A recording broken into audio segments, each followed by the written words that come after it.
آياته فهو الكريم المنزل وقل قال الله جل جلاله والمصطفى الهادي ولا أتأول.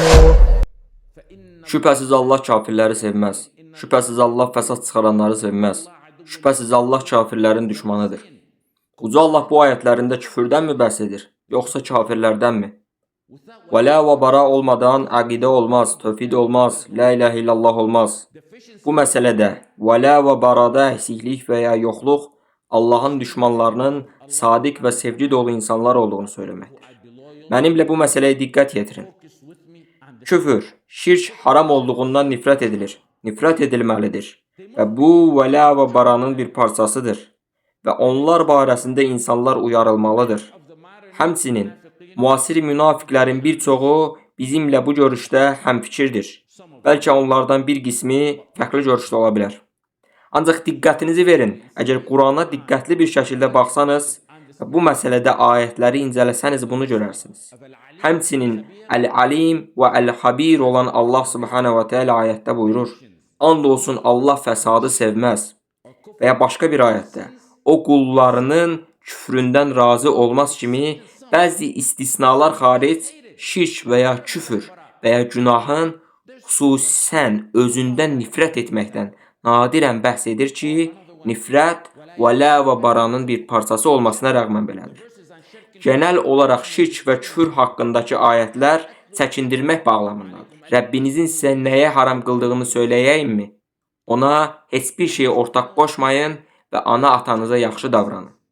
Allah günahlardan çəkindirir. Genel olaraq şirk, küfür və haram haqqında onlardan bəhs etmə bağlamı da belədir. O sizə fuhşiyyatı və pisliyi yasaqlayır. Başqa bir ayətdə, de ki, Rəbbim şübhəsiz fuhşun açıq və gizli olanını haram qıldı. Tövhidiniz, şirkin bizzat özündən nifrət etmədən tövhid olmaz. Bəli, doğrudur. Bununla birlikdə, ayətlərin əzizi çoğunluğu kafirlərin bizzat özlərindən nifrət edildiyi söyləminə odaqlanmışdır. Küfür və kafirlərdən hər ikisindən də nifrət etmək, İslamda vələ və baranın bir parçası olsa da belədir. Odaq, kafirlər və müşriklərin özlərinə yönəlik nifrətdir və bu günümüzdə təslimiyyətçi münafiqlərin etməkdə olduqlarının tam tərsidir və əslində onların bu davranışlarının arxasına bir gündəmləri vardır. Əgər Quranda kafirlərin bizzat özlərindən və Allahdan başqa ibadət etdiklərindən bəri olmaq yönündə bir ayət olmasaydı belə, İbrahimin əleyhisselam söylədikləri yetərli olacaqdır.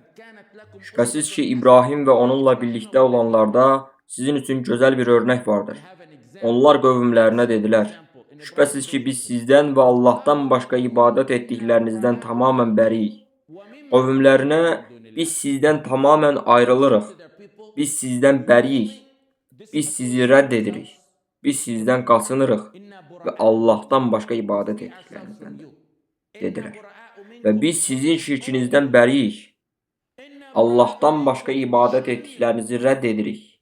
Şirkinizdən qaçınırıq, yəni onlardan və onların şirklərindən.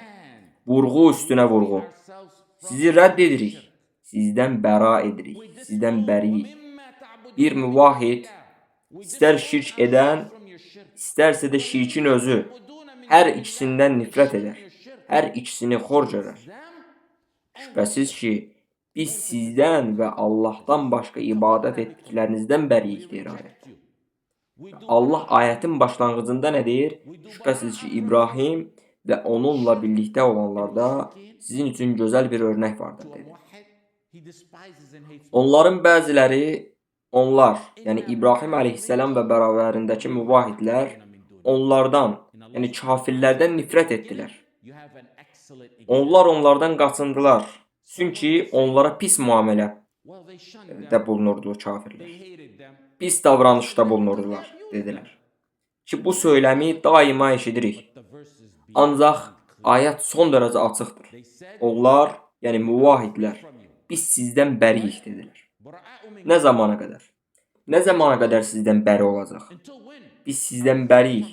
Nə zamana qədər ki, siz bizə basqı, zulüm etməyi buraxıncaya qədər, siz bizə işgəncə etməyi son verincəyə qədərmi? Torpaqlarımızı bizə geri verincəyə qədərmi? Görək ayətdə nə deyir?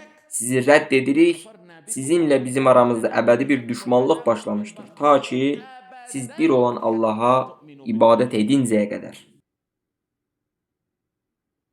Ta ki, siz bir olan Allaha ibadət edincəyə qədər. Aramızdakı düşmanlıq davam edəcəkdir. Ta ki, siz bir olan Allaha iman edincəyə qədər. Bundan daha açıq bir dəlil ola bilməz və bəhs etdiyimiz bir hədisdə olduğu kimidir və alimlərin bu məsələdə sözləri son dərəcə açıqdır. Bir kafiri şirki və küfründən ayırma söyləmi əslində cəhənnəmin boş bir iqamət yeri olaraq yaradıldığı deməkdir. Yəni küfür cəhənnəmə soxa bilər, ancaq kafiri deyil. Onlar əslində cəhənnəm insanlar üçün boş olacaqdır. İnsanlardan kimsə cəhənnəmə girməyəcəkdir deyirlər. الشافعي ومالك وأبي حنيفة ثم أحمد ينقل فإن اتبعت سبيلهم فموفق